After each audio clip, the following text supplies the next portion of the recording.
Do It Again, Steely Dan. Got a G minor. That's the first chord. And all you have to do is add the pinky in the 3rd fret, 1st string, take off the 1st finger. You get a G sus4, and you're just going between those 2 chords. Pick the 4th string, pick down up on the G minor, and when you go to the G sus4, pick the 3rd string. It's a slightly different rhythm.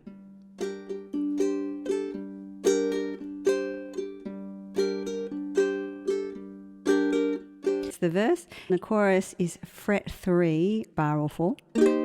You C minor 7, fret 3. Take it up to fret 5 for a D minor 7. Go between those 2. Back, Jack, do it again. And then you go back to the... You go back, Jack, do it again.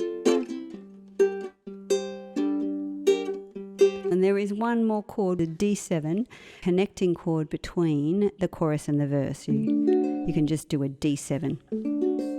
I'm going to play the song with a backing track. It's called Do It Again by Steely Dan, and there's 8 bars of just percussion. So you have to kind of just feel the groove for a bit. Great song. And you get ready on your G minor, and we're going to do the intro.